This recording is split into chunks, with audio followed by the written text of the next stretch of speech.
Joy நமகா. இருக்கா? கிளியரா இருக்கு சுவாமி, கிளியரா இருக்கு சுவாமி.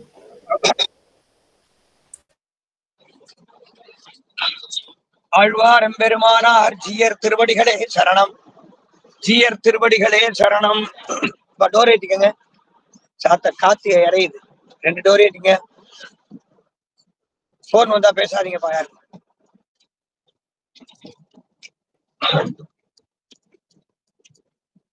ஆழ்வார் எம்பெருமானார் ஜீயர் திருவடிகளே சரணம்.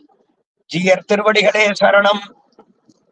ஸ்ரீசைலே சதயா பாத்திரம் தீபக்தியாதி குணார்ணவம் யதீந்திர பிரமணம் வந்தே ரம்யஜா மாதரம் முனிம் ரம்யஜா மாத்ரியோகீந்திர பாதரே காமயம் சதா ததா யத்தாத்மசத்தாதிம் ராமானுஜமுனிம் பஜே.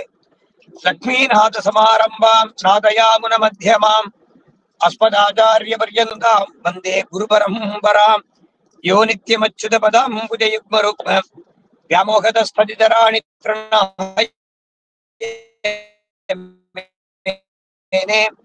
अस्मद्गुरोर्भगवतोस्य दयैकसिन्धोः रामानुजस्य चरणौ चरणं प्रपद्ये. கோலச்சுரிசங்கை மாயன் செவ்வாயின் குணம் வினவும் சீலத்தனள் தென் திருமல்லினாடி செழுங்குழல் மேல் மாலை தொடை தட்டரங்கற்கு மதிப்புடைய சோலை கிளியவள் தூய நற்பாதம் துணை நமக்கே. ஆண்டாள் திருவடிகளே சரணம். 33 அமரர்க்கு முன் சென்று கப்பம் தவிர்க்கும் கலியே துயில் எழாய் செப்பமுடையாய் திரளுடையாய் செத்தார்க்கு வெப்பம் கொடுக்கும் விமலாதீராய் செப்பென்ன சீட்டை பின்னாடி ரிவர்ஸ் பின்னாடி வா. சீட்டை நிமித்தாம பின்னாடி வா. செப்பென்ன மென்முறை செவ்வாய் சிறுமருங்குல் நப்பின்னெங்காய் திருவே துயழாய் உக்கமந்தொழியும் தந்துன்மணாளனை இப்போதே எம்மை நீராட்டேனோ ரம்பாவாய். நாராயணா கேக்குறதா? அடியன் சுவாமி கேக்குறது சுவாமி. யாரோ ஏதோ பேசிட்டு சொல்றாள், என்கிட்ட ஏதோ சொல்றா, மெசேஜ் சொல்ற. இல்லையே சுவாமி, ஒண்ணும் இல்லையே சுவாமி. இங்க யாருமே இதை கேட்கல மாதிரி சொன்ன மாதிரி இருக்கு எனக்கு. சரி, இப்ப இதுவரைக்கும் உள்ள ஹெல்ப் பண்ணிடுங்க. இப்ப திருப்பி ஏன்னா நடுவு செல் கீழே விழுந்துருக்கு. கார்ல பயணம் பண்ணிட்டு இருக்கேன். இப்ப சரிங்க சுவாமி. ஜீயர் திருவடிகளே சரணம். ஜீயர் திருவடிகளே சரணம். 33 அமரர்க்கு முன் சென்று கப்பம் தவிர்க்கும் கலியே துயிரழாய் செப்பமுடையாய் திரளுடையாய் செத்தார்க்கு வெப்பம் கொடுக்கும் விமலா துயிரழாய் செப்பென்ன மென்முறை செவ்வாய் சிறுமருங்குல் நப்பின்னரங்காய் திருவே துயிரழாய் உக்கமும் தட்டொழியும் தந்துன்மணாளனை இப்போதே எம்மை நீராட்டேரோ ரம்பாவாய். ஆண்டாள் திருவடிகளே சரணம். ஸ்ரீயத்பதியான எம்பெருமான் ஸ்ரீ பெரிய பெருமாள் பெரிய விராட்டியாருடைய பரம கருணையாலே நாம் அனுபவித்து வருகிற திருப்பாவை வைபவத்திலே ஜெகன்மாதாவான நாச்சியார் நேற்றைய பாசுரத்திலே குத்துவிளக்கெரிய கோட்டுக்கால் கட்டில் மேல் மெத்தன்ன பஞ்ச சயனத்தின் மேலேறி கொத்தலர் பூங்குழல் நப்பின்னை கொங்கமேல் வைத்து கிடந்த மலர்மார்பா வாய்திரவாய் என்று நப்பின்னை பிராட்டி சன்னதியிலே தாயாரோடு சேர்ந்து மிதுனமாக எழுந்தருளி இருந்த நப்பின்னை பிராட்டி திருமார்பிலே தன் திருமார்பை வைத்து உறங்கக்கூடியவனான எம்பெருமானை திருப்பள்ளி உணர்த்தி அவன் திருவாய் திறந்து பேச வேண்டும் என்று கேட்டுக்கொண்டார்கள். குத்து விளக்கெரிய கோட்டுக்கால் கட்டில் மேல் மெத்தன்ன பஞ்ச சயனத்தின் மேலேறி கொத்து அலர் பூங்குழல் நப்பின்னை கொங்கமேல் வைத்து கிடந்த மலர்மார்பா. சகல புவனங்களுக்கும் அதிபதியான எம்பெருமான் தன்னுடைய திருமார்பை பிராட்டிக்கு இருப்பிடமாக கொடுத்தான். நப்பின்னை பிராட்டியாகிய தாயார் தன்னுடைய திருமார்பை பெருமாளுக்கு இருக்கையாக கொடுத்தாளாம். நப்பின்னை பிராட்டி திருமார்பின் மேலே இவன் தன் திருமார்பை வைத்து உறங்கினானாம், அல்லது உறங்குவது போல் யோகு செய்திருக்கிறான். கொத்து அலர் பூங்குழல் நப்பின்னை கொங்கமேல் வைத்து கிடந்த மலர்மார்பா. நப்பின்னை பிராட்டி தலையிலே இந்த எம்பெருமான் பூச்சூடி விட்டானாம்.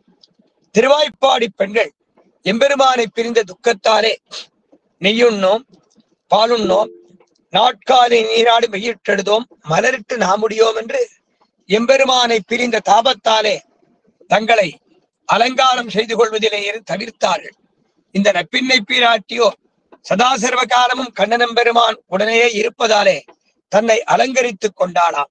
அந்நியில் கண்ணனம் பெருமானே இந்த பெண் பிள்ளையை அலங்காரம் செய்து பார்த்து அழகு பார்த்து ஆனந்தப்பட்டாராம். கொத்து அலர் பூங்குழல், கொத்து கொத்தான மலர்களை பறித்து நப்பின்னை பிராட்டியின் குழலுக்கு சூட்டி விட்டு இவன் அழகு பார்த்தாராம். கொத்தலர் பூங்குழல் நப்பின்னை கொங்கமேல் வைத்து கிடந்த மலர் மார்பா, தன் திருமார்பை வைத்து உறங்கினாராம்.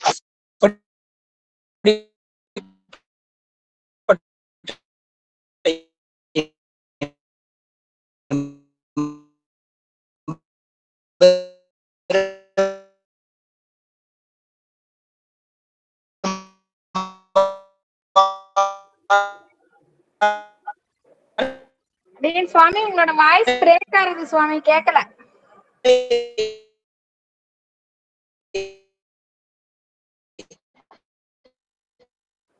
திருவார்பா வாய் திறவாய், நீ உன் திருவேலியை நெப்பின்னை கேக்குறதா? இப்போ ஸ்ரீமான் கேசவன் சுவாமி இப்ப கேக்குறது சுவாமி. மைத்தடம் கண்ணினாய் நீ உன் மணாளனை எத்தனை போதும் துயில் எழ ஒட்டாய்கான். மைத்தடங்கண்ணி, இந்த தாயாருடைய திருக்கண்களாலே கண்ணனம் பெருமானை போற்றி போற்றி பார்த்து பார்த்து வளர்த்தாளாம். கண்ணனம் பெருமானை இவள் வளர்த்தாளாம். எப்படி என்னால் கண்ணன் என்னுடைய நாயகன், கண்ணன் இந்த திருவாய்ப்பாடிக்கே பிள்ளை, கண்ணன் எங்கள் தலைவன் என்று சொல்லி சகல புவனங்களையும் தன் திருக்கண்களாலே ரட்சிக்கக்கூடிய எம்பெருமானையே தன் கண்களாலே ரட்சித்தாளாம் ஒரு பிராட்டி. மைத்தடங்கண்ணினாய் நீ உன் மணாளனை எத்தனை போதும் துயில் எழவட்டாய்கான். அவனுக்கு அவன் எழுந்திருந்து வந்து எங்களுக்கு அனுகூலம் பண்ண வேண்டும் என்ற திருவுள்ளத்தை உடையவனாய் இருக்கிறான். இருந்தாலும் புருஷாகார பூதையாக விளங்க வேண்டிய நீ சுயநலமாக சுவார்த்தமாக நீயே அந்த எம்பெருமானை உன் அருகிலேயே வைத்துக் கொண்டு அனுபவிக்கிறாயே, எங்களுக்கும் கொடு. அவனை நீ மட்டும் அனுபவிப்பது உன்னுடைய புருஷாகாரத்துவம் என்ற ஒரு உயர்ந்த குணத்திற்கு தகாது என்று சொல்லி மைத்தடங்கண்ணினாய் நீ உன் மணாளனை எத்தனை போதும்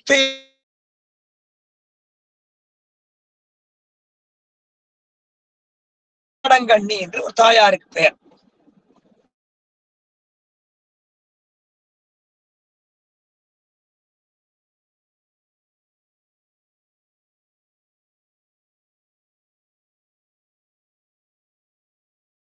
இருந்து அரவிந்த ரோஜனா என்ற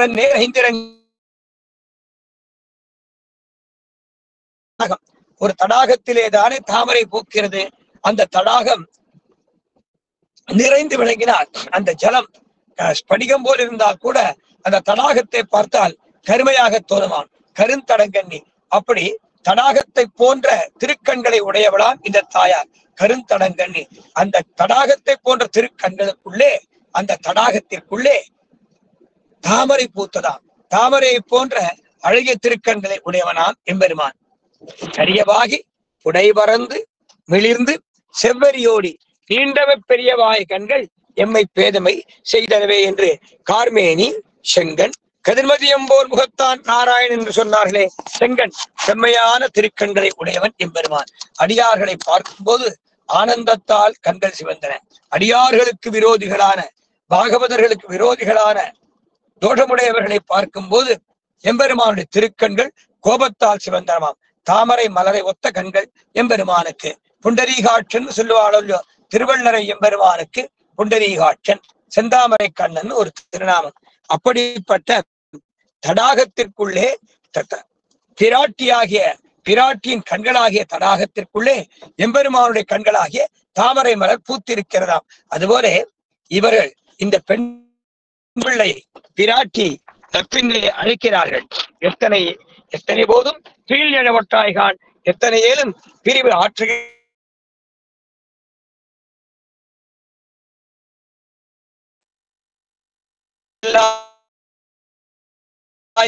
தத்துவம் வந்து தகவல் என்று தாயாருக்கு தத்துவத்தை உணர்த்துகிறார்கள். பிராட்டியை எம்பெருமானை பெற வேண்டும் என்பது நம்முடைய சித்தாந்தம். உயர்ந்த சித்தாந்தமான சீவை தர்மமே வடிவானவன். நாம் தவறு பண்ணினாலும் நம்முடைய தவறை அவன் தகுந்த தண்டனை கொடுத்து தம்மை திருத்துவானாம். ஆனால் பிராட்டி எப்படி என்றால், பிராட்டி தன் கருணை பார்வையாரே நாம் பண்ணின தெரிந்தோ தெரியாமலோ பண்ணின பாவங்களை அழித்து ஹரம் பண்ணி மறைத்து எம்பெருமானிடத்திலே நம்மை ரட்சிக்கும்படி அனுகூலம் பண்ணுவாளாம். அப்படிப்பட்ட ஆனுகூல்யமான குணத்தை, தயை என்ற குணத்தை உடையவள் பிராட்டி. அந்த பிராட்டியின் குணங்களை எடுத்து சொல்லி நீ அந்த எம்பெருமானை எங்களுக்கு காட்டி கொடுக்க வேணும். அவனை எழுப்பி அவனை எங்களுக்கு காட்டி கொடுத்து இந்த விரதத்தை, இந்த மகாபெரிய யஜ்யத்தை நடத்தி வைக்க வேண்டும் என்று பிராட்டியை அழைக்கிறார்கள். அடுத்த பாசுரம் 33 அமரருக்கு முன் சென்று கப்பம் தவிர்க்கும் கலியே துயில் எழாய் செப்பமுடையாய் திரளுடையாய் செத்தார்க்கு வெப்பம் கொடுக்கும் விமலாதுயிரழாய் செப்பென்ன மென்முலை செவ்வாய் சிறுமருங்குல் நப்பின்னை நங்காய் திருவே துயில் எழாய் உக்கமும் தட்டொழியும் தந்து உன் மணாளனை இப்போதே எம்மை நீராட்டேலோரம்பாவாய், இப்போதே எம்மை நீராட்டேலோரம்பாவாய் என்று பாசுரம் பாடுகிறார்கள். 33 33 கோடி தேவர்கள், அதாவது ஏகாதச ருத்திரர்கள் 11 பேர், துவாதச ஆதித்யர்கள் 12 பேர், ஆக 11 12 23 பேர் ஆச்சு. அஷ்டதிக் பாலகால் 8 பேர், அஸ்வினி குமாரர்கள் 2 பேர். 33 அமரர்க்கு முன் சென்று கப்பம் தவிர்க்கும் கலியே துயிலழாய் செப்பமுடையாய். 33 கோடி தேவர்கள் உன்னை அழைப்பதற்கு முன்பு அவர்கள் இருக்குமிடம் சென்று அவர்கள் படக்கூடிய துன்பத்தை போக்கி அவர்களை ரட்சிக்கின்றாயே. அந்த தேவர்கள் எப்படிப்பட்டவர்கள்? தங்களுடைய பிரயத்தனத்தாலே, தங்களுடைய தங்களுடைய பிரயத்தனத்தாலே தங்களுக்கு காரியம் செய்து கொள்ள உன்னை அழைக்கிறார்கள். நாங்களோ சுயநலம் அற்றவர்கள், சிறிதும் சுயநலம் அற்றவர்கள். உன்னுடைய திருவடியே கதி என்று பாடக்கூடியவர்கள். உனக்கு பல்லாண்டு பாடுவதே எங்களுக்கு உத்தேசியம், உனக்கு மங்களாசாசனம் பண்ணுவதே எங்களுக்கு உத்தேசியம். ஆக 33 கோடி தேவர்களைப் போலே சுயநலமாக எங்களுக்கு காரியம் செய்து கொடு என்று நாங்கள் கேட்க வரவில்லை. உனக்கு பல்லாண்டு பாட வேணும், உன் அடியார்களுக்கு பல்லாண்டு பாட வேணும், அடியார்களும் நீயும் சேர்த்திக்கு பல்லாண்டு பாட வேணும் என்று நாங்கள் உனக்கு மங்களாசாசனபரர்களாய் வந்தோம் என்று 33 அமரர்க்கு முன் சென்று கப்பம் தவிர்க்கும் கலியே துயில் எழாய் என்று எம்பெருமானை, சர்வசுவாமியான கண்ணனை அழைக்கிறார்கள். இந்த எம்பெருமான் எப்படிப்பட்டவன்னா, யார் கஷ்டப்படுறாளோ, யார் துக்கப்படுறாளோ அவ அழைத்த மாத்திரத்திலே அவர்கள் இருக்குமிடம் சென்று அவர்கள் துன்பத்தை போக்கி ரட்சிக்கக்கூடிய ரட்சகத்துவம் என்ற குணத்தை உடையவன். எங்கேயோ ஒரு யானை கத்துறது, ஒரு யானை கத்துறது, ஏ ஆதி மூலமே கத்துறது. அந்த சப்தம் கைலாசத்துக்கு போச்சு. கைலாசபதியான பரமேஸ்வரன் இந்த ஆதி மூலம்ங்கிற சப்தத்திற்கு உடையவன் நானந்தன் என்று பேசாம இருந்துட்டான். அடுத்தாற் போல இந்த சப்தம் பிரம்மலோகத்துக்கும் போச்சு. பிரம்மலோகத்திலே எதிரொலிச்சது பரபிரம்மம். பிரம்மன் பார்த்தான், இந்த பரபிரம்மம் நான் கிடையாது, ஆதி மூலம் நான் கிடையாது என்று சதுர்முகனான பிரம்மனும் பேசாம இருந்துட்டான். இந்த சப்தமானது க்ஷீராப்தி லோகத்துக்கு போச்சு. க்ஷீராப்தி லோகத்துக்கு போச்சு இந்த சப்தம். க்ஷீராப்தி லோகத்திலே ஐந்தரைவாய் அரவணையின் மீது பெருமாள் பள்ளி கொண்டிருந்தார். ஆதி மூலமே சப்தம் கேட்டதோ இல்லையோ, அந்த சப்தத்தின் எதிரொலி அடங்குவதற்கு முன்பு இந்த எம்பெருமான் தன்னுடைய உத்தரியத்தை கூட கையில இடிக்கின்றாராம். வேகமா கிளம்புறான். கருட வாகனத்தின் மீது ஆரோகணித்து வரவில்லை. கருடன் மீது ஏறி வந்தால் நாழி ஆயிடுமா. விரைந்து போய் அந்த ஜீவாத்மா யாரோ ஒரு பக்தன் கஷ்டப்படுறானே, ஆதி மூலமே அலறானே, அவன் துன்பத்தை போக்குவதற்கு காலதாமதம் ஆகிவிடுமோ என்று அஞ்சி தான் கருடனை இருக்க பிடிச்சுண்டு இவன் பறந்தானாம். பெருமாள் நினைச்சிருந்தா க்ஷீராப்தி லோகத்திலே தான் படுத்துட்டு இருந்தானே, க்ஷீராப்தியில பார்க்கடல்ல பள்ளி கொண்டிருந்தானே, யாரோ ஒரு பக்தன் ஒரு பக்தன் ஆதி மூலமே கத்தனான். அந்த ஆதி மூலமே என்று என்னை அழைக்கக்கூடிய பக்தனுக்கு யாரால் என்ன ஆபத்து நேர்ந்ததோ அந்த பக்தனுக்கு தீங்கு பண்ணினவன் அழியட்டும் என்று பெருமாள் சங்கல்பம் பண்ணுவானேயானால் அந்த தீங்கு பண்ணவன் அழிஞ்சு போயிடுவான். பெருமாள் அதை விரும்பல.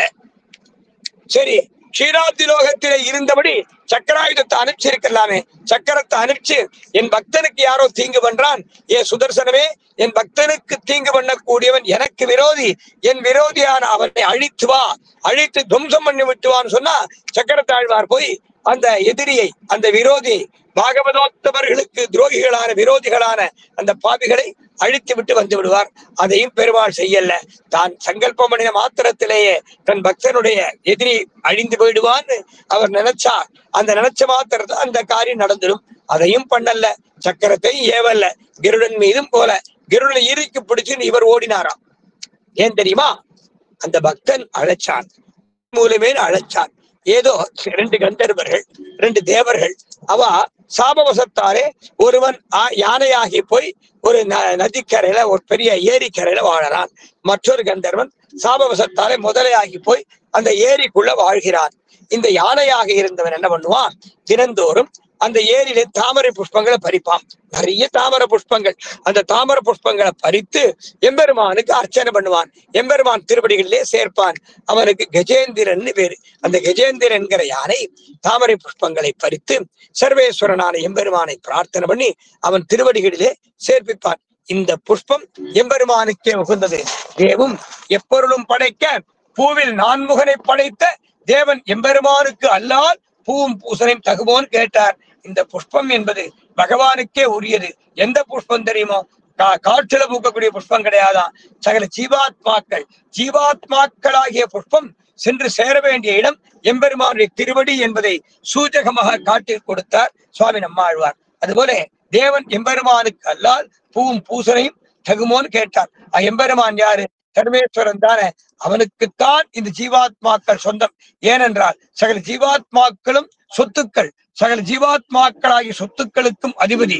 அந்த சொத்துக்களை உடையவன். அந்த சொத்துக்களை உடையவன் ஆன காரணத்தினாலே எம்பெருமானுக்கு சுவாமின்னு பேரு. சர்வசுவாமியான எம்பெருமானை போய் சேர வேண்டியவை சகல ஜீவாத்மாக்களும். அப்போ அந்த புஷ்பங்களாகி ஜீவாத்மாக்கள் எங்க போய் சேரணும்? பரமாத்மாவான எம்பெருமானிடத்திலே போய் சேரணும். அதுதானே. அதைத்தான் இந்த கஜேந்திரன்கிற யானை பண்ணிட்டு அந்த யானை புஷ்பங்களை பறிச்சுது. அந்த ஏரியிலே இருந்து புஷ்பங்களை பறித்து எம்பெருமான் திருவடிகளே அர்ப்பணம் பண்ணித்தான். அப்படியே இந்த மாதிரி தினந்தோறும் நடந்துட்டு இருக்கு. ஒரு நாள் ஒரு முதல யானை காலை கடிச்செடுத்து, யானையோ புஷ்பத்தை பறிச்செடுத்து, பறிச்ச புஷ்பத்தை எம்பெருமான் திருவடிகளிலே சேர்ப்பிக்க வேணும். யானை கால முதல்ல வலிய முதலை கடிச்சு இழுக்கிறது. இந்த முதலையுடைய கூரிய பற்கள் அந்த யானையுடைய காலில் பட்டு கால் நரம்புகள் அருந்து போயிடுத்து, எலும்புகள்லாம் நஞ்சு போயிடுத்து. அந்த யானை தன்பலத்தாலே கரைக்கு இழுக்கிறது, முதலை தன்பலத்தாலே ஜலத்துக்குள்ள இழுக்கிறது. யானைக்கு பலம் ஜாஸ்தியா முதலைக்கு பலம் ஜாஸ்தியானா?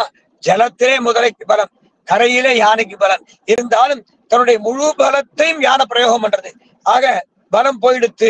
தன் முழு பலத்தையும் பிரயோகம் பண்ணி பிரயோஜனம் இல்லைன்னு தெரிஞ்சுடுது அந்த யானை. கடைசியா என்ன பண்ணிட்டு ஆதி மூலமே கத்துறது. ஆதி மூலம்னா பரபிரம்மம். அந்த சப்தம் தான் கைலாசபதி வாழக்கூடிய கைலாசத்துக்கு போச்சு. கைலாசபதியும் ஆதி மூலமே ஒரு ஜீவாத்மா அலறான். எவனோ பக்தனுக்கு ஏதோ கஷ்டம் வந்துருத்து போல் இருக்கு. இந்த ஆதி மூலம் என்ன கூப்பிடல, நான் ஆதிமூலன் அல்லன் என்று பேசாம இருந்துட்டான். பிரம்மலோகத்துக்கு அந்த சப்தம் போச்சு. பிரம்மா தானும் ஆதிமூலம்ங்கிற சப்தம் பெயர் என்னை சார்ந்தது பேசாம இருந்துட்டான். எம்பெருமான் பேசாம இருக்க முடியுமோ? அவன் ஓடி வந்தான். ஏன் ஓடி வந்தான் தெரியுமா? அந்த யானை நினைச்சுதான், இந்த புஷ்பங்களை பறிச்சுட்டேனே, இந்த புஷ்பத்தை பறிச்சுட்டேனே, என்னால் பறிக்கப்பட்ட புஷ்பம் எம்பெருமான் திருவடிகளுக்கே உரித்தானது, எம்பெருமான் திருவடிகளுக்கே உரிமையானது. அந்த எம்பெருமான் திருவடிகளிலே இந்த புஷ்பங்களை, என்னால் பறிக்கப்பட்ட புஷ்பங்களை சேர்த்துடணும். அப்படி சேர்க்கிறதுக்கு முன்னாடி இந்த வலிய முதலை என்னை பிடிச்சு இழுத்து எனக்கு மரணம் நேருமேயானால் நான் கடமை தவறியவன் ஆகிவிடுவேன் நினைச்சுதான் அந்த யானை. அப்ப அந்த யானைக்கு முதல்ல கடிச்ச கடி, அந்த கடியால ஏற்பட்ட வலி தோஷம் இல்லை, வலி வந்து பெரிய துக்கமா இல்லை. இன்னும் கொஞ்சம் பலமாயிடுத்தா யானைக்கு பிராணன் போயிடும். நன்னா கடிச்சுடுத்துனா யானைக்கு பிராணன் போயிடும். யானை தன் பிராணன் போறதை பத்தி கவலைப்படல, வலிய பத்தி கவலைப்படல, கால் போயிடுத்து கவலைப்படல. என்ன கவலைப்பட்டது? என்னால் பறிக்கப்பட்ட இந்த புஷ்பங்களை எம்பெருமான் திருவடிகளில் சேர்ப்பிப்பதற்கு முன் எனக்கு மரணம் ஏற்படுமேயானால் நான் கடமை தவறியவன் ஆயிடுவேனே அப்படின்னு அந்த யானை நினைச்சுதான். உள்ளுவார் உள்ளிட்டெல்லாம் உடன் இருந்து உரையும் பிறானாச்சே. எந்த ஜீவாத்மா என்ன நினைக்க போறான்னு அந்த நினைக்கக்கூடிய ஜீவாத்மாவுக்கு தெரியாதாம். எந்த ஜீவாத்மா என்ன நினைக்கணும் என்று நியதி பண்ணக்கூடியவர் சர்வ நியந்தாவான எம்பெருமானாச்சே. அதனால எம்பெருமான் பார்த்தான், அடாடா, கேவலம் ஒரு யானை தன்னால் பறிக்கப்பட்ட புஷ்பத்தை எம்பெருமானாகி என்னுடைய பாதத்திலே சேர்ப்பிப்பதற்கு முன் தனக்கு மரணம் வந்துருச்சுனா தான் கடமை தவறியவன் ஆகிவிடுவேனோ என்று பயப்படுறதே. பெருமாள் யோசிச்சு பார்த்தார். அந்த யானை முதல்ல கடிச்சு இழுக்கிறதே, முதல்ல வாயால கடிபட்டிருக்கே, கடிபட்ட இடம் வலிக்கிறதே, வேதனையா இருக்கே, எலும்பெல்லாம் நொறுங்கி போயிடுச்சே, நரம்பு அருந்து போயிடுச்சே, அந்த முதல்ல கடிச்ச கடியால் ரத்தம் எங்க பார்த்தாலும் ரத்தம், அந்த ஏரியே ரத்தம் ஆயிடுச்சு. ஆக வலிக்கிறது. தன் வலியை பார்த்து யானை கவலைப்படலையா, இன்னும் கொஞ்சம் பலமா முதல்ல இழுத்தா தண்ணிக்குள்ள யானை போயிடும், அந்த யானையை முதல்ல கொஞ்சம் கொஞ்சமா கடிச்சு சாப்பிட்டுடும், யானைக்கு மரணம் வந்துடும். ஆக மரணத்தை பற்றியும் யானை கவலைப்படல, வலியை பற்றியும் கவலைப்படல. அந்த யானைக்கு இருந்த கவலை என்ன? ஒரே கவலை, வலி கவலை கிடையாது. இன்னும் கொஞ்ச நாள் செத்து போயிட போறோமே, அந்த மரண பயம் கிடையாது. தன்னால் பறிக்கப்பட்ட புஷ்பத்தை எம்பெருமான் திருவடிகளில் அர்ப்பணிப்பதற்கு முன் தனக்கு மரணம் ஏற்படுமேயானால் தான் கடமை தவறியவன் ஆகிவிட்டேன். அப்போ கேவலம் ஒரு சாதாரண ஜீவாத்மா, ஒரு கேவல ஜீவாத்மா தன்னால் பறிக்கப்பட்ட புஷ்பம் எம்பெருமானுக்கே உரியது. அங்க இந்த புஷ்பத்துக்கு உரியவன் எம்பெருமான். அந்த உரியவனிடத்திலே உரிய பொருளை சேர்ப்பிப்பதற்கு முன் மரணம் ஏற்படுமேயானால் தான் கடமை தவறியவன் ஆகிவிடுவேன் என்று சாதாரண ஒரு ஜீவன் நினைக்கும் போது, அப்ப சர்வேஸ்வரன் எப்படிப்பட்டவன்? அவன் கடமை தவறலாமா? அதுக்காகத்தான் சக்கரத்தாழ்வார அனுப்பி அந்த முதலே சம்ஹாரம் பண்ணல. மனசுல சங்கல்பம் பண்ணின மாத்திரத்திலே இந்த கஜேந்திரன்கிற யானைக்கு யாரோ ஒரு கொடிய முதலை கஷ்டத்தை கொடுக்கறான், துன்பத்தை கொடுக்கறான். அந்த முதலை அழியட்டும் அப்படின்னு பெருமாள் நினைச்சா உடனே அந்த முதலை செத்து போயிடும். அதையும் நினைக்கல. கஜேந்திர ஆழ்வான் மனசிலே உள்ள கடமை தவறக்கூடாது என்ற ஒரு நினைப்பை பெருமாள் ஏத்துண்டாராம். அதனாலதான் கருடன் மேல போகல. கருடன் மேல போனா கூட கொஞ்சம் தாமசம் ஆயிடுவான். கருடனை இடிக்கு பிடிச்சிட்டு தானே ஓடினாராம். ஒரு பக்கம் உத்தரியின் நழிவு விழருது, அதை பத்தி கவலைப்படல. கருடன் மீது போல கருடன் இடிக்கு பிடிச்சுன்னு எம்பெருமான் வந்தாராம். அதைத்தான் ரொம்ப அழகா சொன்னார் திருமங்கையாழ்வார். நாராயணா ஓ மணிவண்ணா நாகனையாய் வாராயன் ஆரிடர நீக்காய். நாராயணா ஓ மணிவண்ணா வாராயன் ஆரிடர நீக்காய். நாராயணா ஓ மணிவண்ணா என்று அழைக்கிறது அந்த யானை. ஆதி மூலமே அழைக்கிறது. ஆதி மூலம் யாரு? நாராயணன் தான். ஜீவாத்மாக்களுக்கு அதிபதி அவன் தானே. சில ஜீவாத்மாக்களையும் ரட்சிக்கக்கூடிய கடமை உடையவன் அவன் தானே. நாராயணா ஓ மணிவண்ணா நாகனையாய் வாராய் என் ஆரிடரை நீக்காய். அந்த யானைக்கு வந்த துன்பம் என்ன தெரியுமோ? ஆக மரணம்ங்கிறது துன்பம் கிடையாது.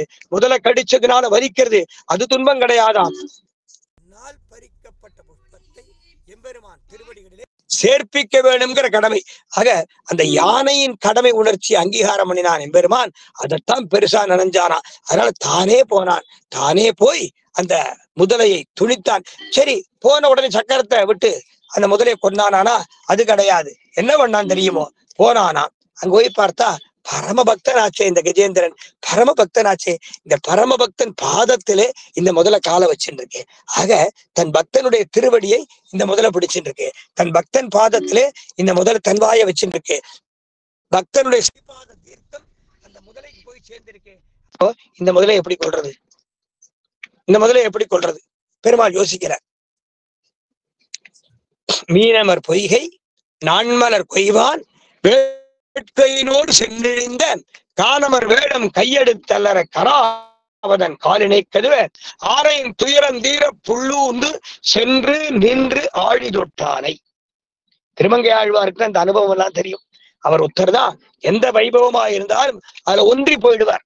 விஜேந்திர மோட்சமா ஒன்றி போயிடுவார். திருவிக்கிரமாவதாரமா ஒன்றி போயிடுவார். எதா இருந்தாலும் பெருமாள் திருவுள்ளத்துக்குள்ளே புகுந்து புறப்படக்கூடிய குணம், புகுந்து புறப்படக்கூடிய ஒரு தன்மை அந்த திருமங்கை ஆழ்வாருக்கு தான் உண்டு.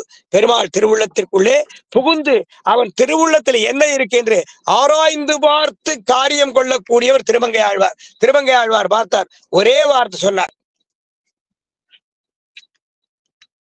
மீனமர் பொய்கை நான்மலர் கொய்வான் வேட்கையினோடு சென்னிழிந்த காணவர் வேழம் கையெடுத்து அலற கராதன் காலினை கதுவ. முதல்ல காலை பிடிச்சுட்டு இருக்கு. யார் கால? யானை காலை பிடிச்சுட்டு இருக்கு. கராதன் காலினை கதுவ ஆனையின் துயரந்தீர புள்ளூர்ந்து. அந்த யானை, அந்த கஜேந்திரன்கிற யானையுடைய துன்பத்தை போக்குவதற்காக ஆனையின் துயரந்தீர புள்ளூர்ந்து சென்று நின்று போய் நிற்கிறார். இப்படி பார்க்கிறார். அடாடா, பரம பாகவதோத்தவன் இந்த கஜேந்திரன். அது கஜேந்திரனுடைய பாதத்தை இந்த முதல்ல கடிச்சிட்டு இருக்கேன். ஒரு பாகவதனுடைய ஸ்ரீபாத தீர்த்தத்தை அந்த முதல்ல பறி எடுத்து தெரிஞ்சு தப்பு பண்ணாலும் தெரிஞ்சு தப்பு பண்ணாலும் பாபம் பாபம் தான், தெரியாம தப்பு பண்ணாலும் பாபம் தான். கரண்டுல கைய வைக்கிறோம், தெரிஞ்சு கைய வைக்கிறோம், ஷாக் அடிக்கிறது, தெரியாம கை வைக்கிறோம். ஐயோ இந்த பிராமணன் தெரியாம கைய வச்சுட்டான், ஷாக் அடிக்கப்படாதுன்னு கரண்டுக்கு தெரியுமோ? அடிக்கும். ஷாக் அடிக்கணும் அப்படிங்கிற குணத்தை பகவான் கொடுத்திருக்கார். அக்னி இருக்கு, ஒரு சுவாமி இருக்கார், நித்திய அக்னிஹோத்திரியா இருக்கார், ஆச்சாரசீலர், அனுஷ்டாதா, நல்ல வேதாந்தி, நித்திய அக்னிஹோத்திரியா இருக்கார். அவர் நித்தியம் ஹோமம் பண்ணிட்டு இருக்கார். அந்த ஹோமாக்னியை கையில தூக்குறார். சுடுமா சுடாதா? சுடத்தான செய்யும். உஷ்டம் சுடக்கூடிய குணத்தை எம்பெருமான் அந்த அக்னிக்கு கொடுத்திருக்கான். அதுபோல தெரிந்து ஒரு காரியம் பண்ணினாலும் தெரியாமல் பண்ணின காரியமானாலும் அது நல்ல காரியமா சத்காரியமா இருந்தாலும் சரி, அசத்காரியமா இருந்தாலும் சரி, அதற்கு உண்டான பலன்கள் பதில் உண்டோல்லையோ. அதுபோல இந்த முதல்ல தெரிஞ்சு யானையுடைய பாதத்தை கடிக்கிறதா அல்ல இந்த யானையை கொல்லணும்னு கடிக்கிறதா, அதெல்லாம் வேற விஷயம். ஆனையுடைய பாதத்திலே தன் வாயை வச்சுருத்தே. யானை யாரு? பரம பாகவதனாச்சே. நித்தியம் பெருமாளுக்கு அர்ச்சனை பண்றது, நித்தியம் தாமரத்தை பறிச்சு அர்ச்சனை பண்றது. தேவன் எம்பெருமானுக்கெல்லாம் பூவும் பூசணையும் என்று கேட்டாரோ. இந்த ஜீவாத்மாக்களாகிய புஷ்பத்தை எடுத்து பரமாத்மாவான எம்பெருமானிடத்திலே சேர்ப்பிக்கணும். அதைத்தான பெரியாழ்வார் பண்ணினார். அதான ஒரு சதாச்சாரியன் பண்ணக்கூடிய சத்கைங்கரியம்னு செல்வ நம்பி சம்பத்பூர்ண சுவாமி அதை அங்கீகாரம் பண்ணார். அதுபோல பெருமாள் பார்த்தார். மீனமர் பொய்கை நான்மலர் கொய்வான் வேட்கையினோடு சென்றிழிந்த காணமர் வேழம் கையெடுத்தர கராபதன் காலனை கழுவ ஆனையின் துயரம் தீர புள்ளூர்ந்து. இதுவரைக்கும் நன்னா புரியுறது. ஆனையின் துயரம் தீர புள்ளூர்ந்து சென்று. ஆக பெருமாள் தன் சங்கல்பத்தின்படி முதல்ல அழியட்டும்னு சொல்லல, சக்கரத்தை அனுப்பல, தானே சென்றான். தானே நேரடியாக சென்றான். அந்த முதலை கஷ்டப்படக்கூடிய இடத்திற்கு சென்றான். அங்க போன உடனே அந்த அந்த முதலை மன்னிக்கணும், யானை கஷ்டப்படக்கூடிய இடத்துக்கு போய் பார்த்தான். அந்த முதலை யானை காலை கடிக்கிறது. முதலைய பார்த்தான். சரி, இந்த முதலையுடைய வாய் யானை பாதத்துல இருக்கு. யானை பாகவதோத்தமன். அந்த ஸ்ரீபாத தீர்த்தத்தை தெரிஞ்சோ தெரியாமலோ அந்த முதலை சாப்பிடுறது. ஆக யானையை கொல்லணுங்கிற எண்ணத்துல சாப்பிட்டுதா, அதை யானையை தண்டிக்கணுங்கிற எண்ணத்துல சாப்பிட்டா, அது வேற விஷயம். ஸ்ரீபாத தீர்த்தம் உள்ள போய் எடுத்தோ இல்லையோ. அதனால மெதுவா போனார். அந்த யானையுடைய காலில் முதலுடைய பல் மாட்டின்னு இருக்கோ, மெதுவா போனார். அந்த பல்ல பிரிச்சார். முதலை தனியா எடுத்தார். யானை தனியா இருக்கிறது. முதலை தனியா பிரிச்சார். பிரிச்சு சக்கரத்தை விட்டானா. ஏன்னா அவர் பரம பாகவதோத்தவருடைய திருவடி சம்பந்தத்தோட அந்த முதலை இருக்கும்போது இந்த பெருமாள் அந்த முதலையை சம்ஹாரம் பண்ணா அது தகாது என்று சொல்லி ஆனையின் துயரம் தீர புள்ளூர்ந்து சென்று நின்று ஆழி தொட்டாரே. கொஞ்சம் தாமசிச்சு அந்த முதலை பற்கள், முதலின் கூறிய பற்கள் யானையுடைய காலில் மாட்டின் இருக்கோ, யானையை கடிச்சு இழுக்கிறது, காலை கடிக்கிறது, எலும்புகள் நொறுங்கி போயிடுது. யானையின் பாதன கால் எலும்புகள் நொறுங்கி போயிடுச்சு, நரம்புகள் அருந்து போயிடுச்சு. இருந்தாலும் பெருமாள் உடனே சம்ஹாரம் பண்ணல அந்த முதலைய. அந்த முதல வாயை பிளந்து ஆனையுடைய கால்கள்ல அந்த முதல பல் மாட்டின் இருக்கோ மெதுவா பிரிச்சு எடுத்து அதை விளக்கிறார். இந்த பக்கம் யானை, அந்த பக்கம் முதலை, ரெண்டையும் பிரிச்சு எடுக்கிறார். முதல்ல பிரிஞ்சு வந்துடுத்து. அந்த முதலை சம்ஹாரம் பண்ணி அதுக்கும் முக்தி கொடுக்கிறார். எதற்காக முக்தி கொடுத்தார் தெரியுமோ? பரம பாகவதோத்தமன் அந்த கஜேந்திரன் ஸ்ரீபாத தீர்த்தத்தை சாப்பிட்டுதான். அதுக்காக பாபாத்மாவான தன்னுடைய பக்தனான முதலைக்கு, தன்னுடைய பக்தனான யானைக்கு தோஷம் பண்ணின பாபாத்மாவான முதலைக்கும் பெருமாள் இறக்கப்பட்டானோ. சென்று நின்று ஆழி தொட்டானை தேனமர் சோலை மாடமாமையினை திருவல்லிக்கேணி கண்டேனே என்று ஆழ்வார் மங்களாசாசனமனார். அதுபோல உயர்ந்த குணம் எம்பெருமானுக்கு 33 அமரருக்கு முன் சென்று கப்பம் தவிர்க்கும். அவர்கள் படக்கூடிய துன்பத்தை தானே வலிய சென்று நிவர்த்தி பண்ணக்கூடியவனாம். மற்றொரு விஷயம், மிக விசேஷமான விஷயம், மிக உயர்ந்த விஷயம், ஸ்ரீ வைஷ்ணவர்கள் எல்லோரும் தெரிந்து கொள்ள வேண்டிய விஷயத்தை நான் சொல்றேன். அடியேன் விண்ணப்பிக்கிறேன். எல்லாரும் ஸ்ரீரங்கம் கோயில் போயிருப்பேன். பெரிய திருவரங்கம் பெரிய கோயில். பெரிய பெருமாள் செயலிச்சென்றிருக்கார். குணதிசை முடியை வைத்து குணதிசை பாதம் நீட்டி பெரிய பெருமாள் கேட்டுட்டே இருக்கார். ஏன்னா பெரிய பெருமாளுடைய பிரசாதங்கள் அத்தனையும் ஹைதராபாத்திலே ஸ்வர்ண ராமானுஜருக்கு சமர்ப்பிப்பதற்காக ஸ்ரீவில்லிபுத்தூர் ஆண்டாள் நாச்சியார் பிரசாதம், பெரிய பெருமாள் பிரசாதம், திருமாலின் சொல்ல அழகர் பிரசாதம், திருக்கோஷ்டம் பெருமாள் பிரசாதம் இத்தனை எடுத்துட்டு எழுந்தருளை பண்ணிட்டு ஹைதராபாத் ஸ்ரீ பாக்கிய நகரம்னு சொன்னோமோ இல்லையோ, இந்த பாக்கிய நகரத்திலே ஸ்ரீராம நகரம்னு இருக்கு. அந்த ஸ்ரீராம நகரம் ரொம்ப விசேஷமான க்ஷேத்திரம். அந்த ஸ்ரீராம நகரத்துக்குன்னு ரொம்ப விசேஷம் உண்டு. காரணம் என்னவென்றால் சுவாமி எம்பெருமானாருடைய திருவடிபட்ட க்ஷேத்திரம். சுவாமி எம்பெருமானார் 2 முறை அந்த கேத்திரத்துக்கு எழுந்திருக்கார். அதனாலதான் இப்ப அங்க 108 திவ்யதேசங்கள் அமைஞ்சிருக்கு. அதனாலதான் சொர்ணமயமான ராமானுஜர் அங்க எழுந்துள்ளி இருக்கார். அதனாலதான் உலகத்திலேயே மிகப்பெரிய திருமேனியான, மிகப்பெரிய பஞ்சலோக திருமேனியான ஸ்டாச்சு ஆஃப் ஈக்வாலிட்டி சமதாமூர்த்தின்னு சொல்லுவாங்க அந்த எம்பெருமானார் அங்க எழுந்துள்ளிருக்கார். அங்கே அந்த எம்பெருமானார் சமர்ப்பிப்பதற்காகவும் பிரத்யட்ச எம்பெருமானாராகிய ஸ்ரீமத் பரமஹம்ச பரிவிராஜகாச்சாரிய ஸ்ரீ ஸ்ரீ ஸ்ரீ ஸ்ரீமன் நாராயண ராமானுஜ சின்னஜீயர் சுவாமிக்கு சேஷவஸ்திரம் பெருமாள் பகுமானங்கள் சமர்ப்பிப்பதற்காக அடியன் எழுந்துள்ள பண்ணிட்டு போறேன். இன்னைக்கு திருவரங்கம் பெரிய கோவில் இருக்கு, பெரிய பெருமாள் எழுந்தருளி இருக்கார்.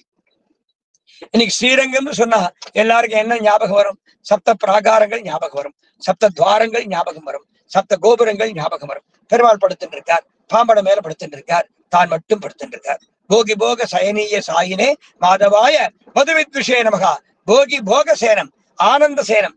திருவரங்கத்திலே ஆனந்த சேனம், திருக்கோஷ்டியூரிலே ஆனந்த சேனம். அதுபோல திருமோகூர்ல பெருமாள் ஆனந்த சேனம், திருமோகூர்ல சேனத்திற்கோரத்துல பெருமாள் எழுந்துள்ளி இருக்கார் ஆனந்த சேனம்.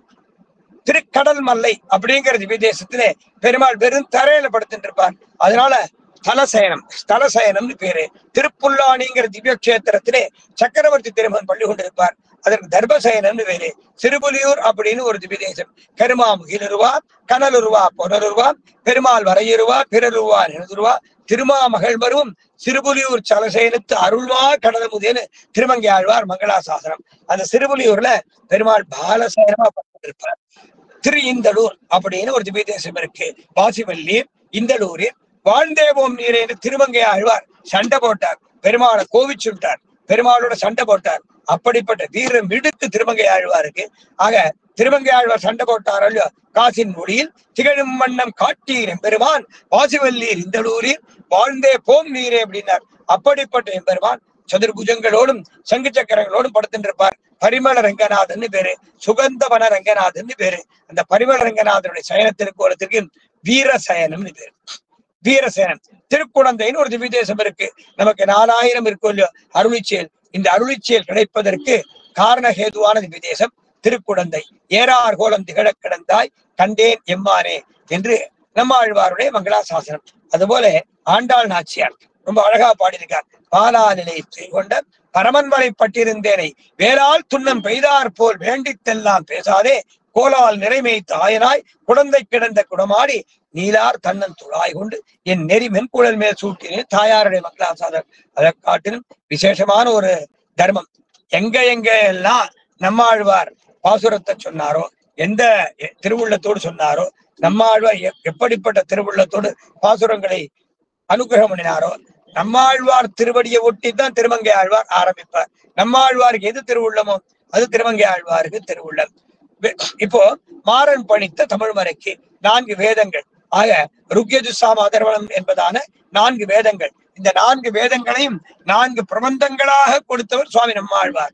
மாறன் பணித்த தமிழ்மறைக்கு மங்கையர்கோன் ஆரங்கம் கூற அவதரித்தான். ஆக வேதத்துக்கு 6 அங்கம் உண்டு இல்லையோ, சதுர்வேதங்களுக்கு 6 அங்கங்களை போல நம்மாழ்வார் அவருடைய 4 வேதங்களுக்கு 6 அங்கங்களை அனுகிரகம் பண்ணினவன் சுவாமி திருமங்கை மன்னன் திருமங்கை ஆழ்வார். அந்த திருமங்கை ஆழ்வார் நம்மாழ்வார் விட்ட இடத்துல தொடங்குவார். நம்மாழ்வாருடைய திருவடியை ஒற்றியே வரக்கூடியவர் திருமங்கை ஆழ்வார். திருவாய்மொழியில நம்மாழ்வார் திவ்யதேச மங்களாசாசனத்தை எந்த ஊர்ல பூர்த்தி பண்ணார்னா திருக்குடந்தையில பூர்த்தி பண்ணார். மடந்தையர் வாழ்த்தலும் மருதரும் பசுக்களும் தொடர்ந்தெங்கும் தோத்திரம் சொல்லினன் தொடுகடல் கிடந்தையன் கேசவன் கிளறொளி மணிமொழி குடந்தையன் கோவலன் குடி அடியார்க்கே மடந்தையர் வாழ்த்தலும் மருதரும் பசுக்களும் தொடர்ந்து எங்கும் தோத்திரம் சொல்லினர். அது அந்த வைபவம் நமக்கு தெரியறது, நன்னா புரியறது. மடந்தையர் வாழ்த்தலும் மருதரும் பசுக்களும் தொடர்ந்து எங்கும் தோத்திரம் சொல்லினர் தொடுகடல் கிடந்தையன் கேசவன் கிளறொளி மணிமொழி குடந்தையன் கோவலன் குடியடியார்க்கே. குடந்தை என் கோவலன், குடந்தையின் கோவலன் யாரு? குடந்தை திருக்குடந்தை. குடந்தையின் கோவலன்னா திருக்குடந்தையில் பள்ளி கொண்டிருக்கக்கூடியவனான ஆறாவது ஆழ்வான் என்கிற பெருமாள். அபர்யாப்தாமிர்தன் பேரு. இந்த அபர்யாப்தாமிர்தன்கிற பெருமாள் ரொம்ப அழகான பெருமாள். மூலவர் உத்தான சயனம். எப்படி திருவரங்கத்திலே போகசயனமோ திருக்கோஷ்டியுடைய போகசயனமோ, போகசயனம் ஆனந்த சயனம் ரெண்டும் ஒண்ணுதான். ஸ்ரீதேவி தாயார் திருக்கரங்களை பிடிச்சு விட்டு கைங்கரியம் பண்ணுவா. பூமிதேவி தாயார் பெருமாள் திருவடிகளை பிடிச்சு விட்டு கைங்கரியம் பண்ணுவா. அதுபோல பாதபார்ஸ்வத்திலே மதுகையிட வாழ்கிற ராட்சசர் எப்பவும் க்ஷீராதி திருப்பார்களை சயனத்துக்கு அடையாளமா இருப்பா. அதுபோல கிண்ணறாள், கிம்புருஷாள், உரகாள், நாகாள், பன்னகாள், தேவகந்தர்கள் இவாள்லாம் தேவகானம் பண்ணுவா. இப்படி பெருமாள் ஆனந்த கோலத்துல இருப்பார், ஆனந்தமயமா பள்ளி கொண்டிருப்பார். அதற்கு பேர் ஆனந்த சேனம். ஸ்ரீரங்கத்தை பார்க்கிறோம், எங்கேயாவது ஸ்ரீதேவி தாயார் இருக்காளா? மூலஸ்தானத்துல கிடையாது, பெருமாள் மட்டும் படுத்துட்டு இருக்கார். பூமிதேவி தாயார் இருக்காரா? கிடையாது, பெருமாள் மட்டும் படுத்துட்டு இருக்கார். ஆக பெண்டாட்டிமார்கள் கிடையாது, இவன் மட்டும் தனியா படுத்துட்டு இருக்கானே, இது ஆனந்த சேனம் சொல்லலாமானா சொல்லலாம். எங்க என்ன சுவாமி சந்தோஷமா இருக்கேன், ரொம்ப சந்தோஷமா இருக்கிறேன். ஒண்ணும் இல்ல, எங்க ஆத்துக்காரி ஊருக்கு போய் 4 நாள் ஆச்சு, அப்பாடா நிம்மதியா இருக்கேன் சில பேர் சொல்லுவா. என்ன சுவாமி ரொம்ப ஹாப்பியா இருக்கேன்? இல்ல ஊருக்கு போன எங்க ஆத்துக்காரி வந்துட்டா, தனிய பண்ற வேலை மிச்சம், அவ பண்ணி போடுவா, சாப்பிடுறேன், சந்தோஷமா இருக்கேன். இப்படி சில பேர் இருப்பா, அப்படி சில பேர் இருப்பா. இது அவாவாளுக்கு கிடைச்ச பிராப்தம், எது சுகமோ அதுவே சுகம்.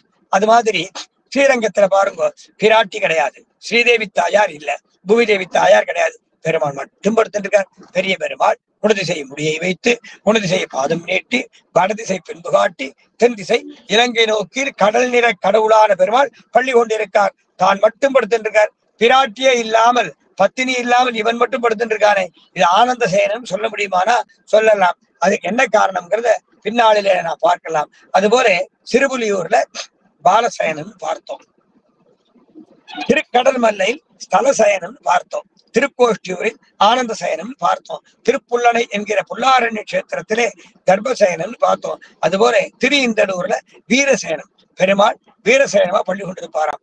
அதுபோல ஓரொரு சயனத்திற்கும் ஒவ்வொரு வைபவம்.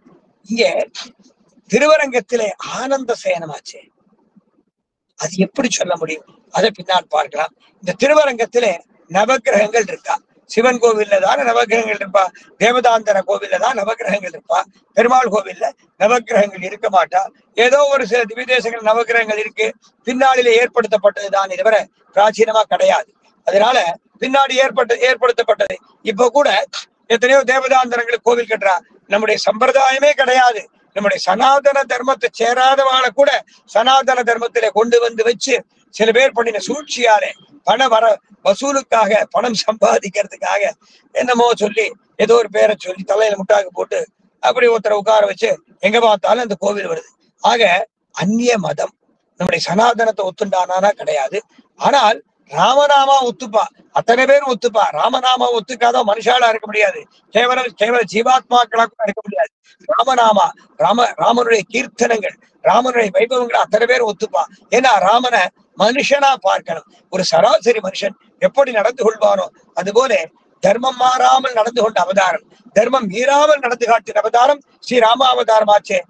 நேற்று கூட ஒரு பத்திரிகையில பார்த்தோம், ஒரு முன்னாள் முதலமைச்சர், அந்த காஷ்மீர் தேசத்தில் முதலமைச்சராக இருந்திருக்கார், ஃபரூக் அப்துல்லான்னு பேரு. அவர் அழகான வாக்கு சொன்னார். இந்த அயோத்தியா ஸ்ரீ அயோத்தியா ஸ்ரீ ராமாலயத்துடைய மகா பிரதிஷ்டை வருது. இந்த ராம ஆலயத்துடைய மகா பிரதிஷ்டை என்பது உலகமே கொண்டாடக்கூடிய வைபவம்.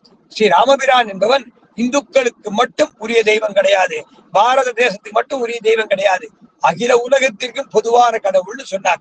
ராமன் எல்லோருக்கும் சொந்தமானவன். உண்மைதான.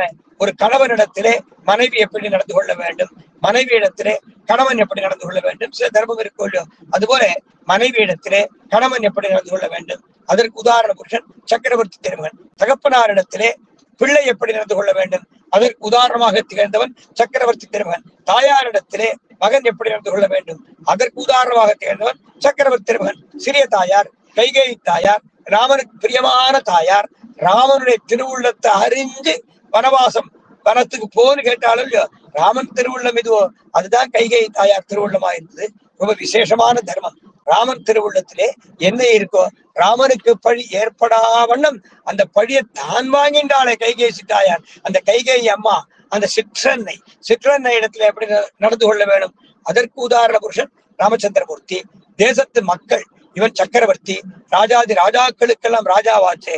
ஒரு அரசன், பிரஜைகள் தன் தேசத்து குடிமக்கள் எப்படி நடந்து கொள்ள வேணும், அதற்கு உதாரணமாக திகழ்ந்தவன் ராமச்சந்திரமூர்த்தி.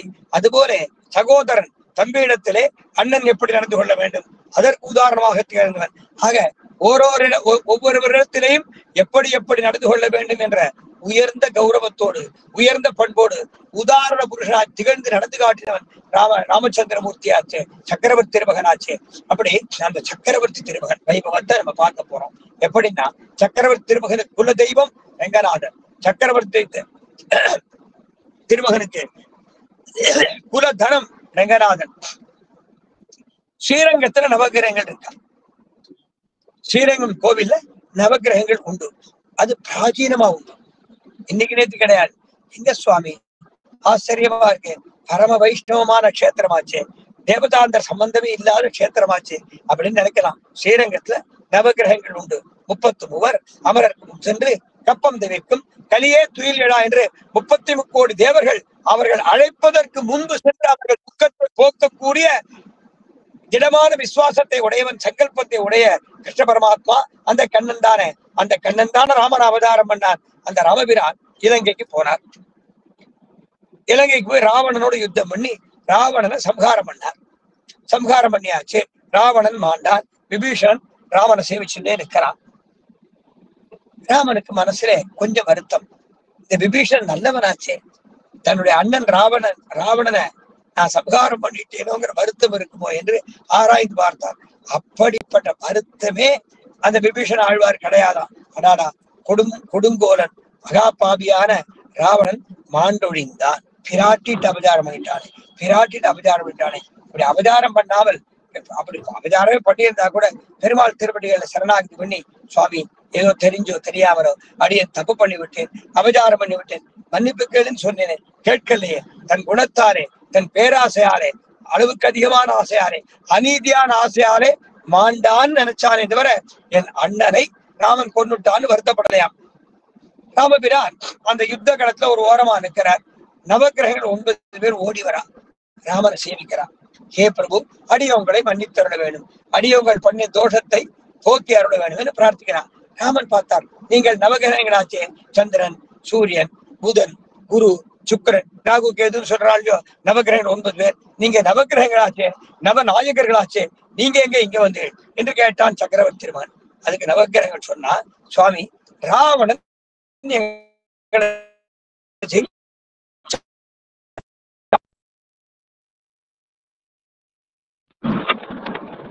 நாங்கள் ராவணனுக்கு அடிமைப்பட்டோம். எங்களை அடிமைப்படுத்தின ராவணன் தன்னுடைய ராஜ்ய தர்பார்ல எங்களை படியா போட்டுட்டான். படியா எங்களை மிதிச்சுட்டு தான் போனான். எங்களை ஏறி மிதிச்சுட்டு தன்னுடைய சிம்மாசனத்துல உட்காருவான் சுவாமி. அப்போ தர்மாத்மாக்களுக்கு தீங்கு பண்ணும்படி எங்களுக்கு உத்தரவிட்டான்.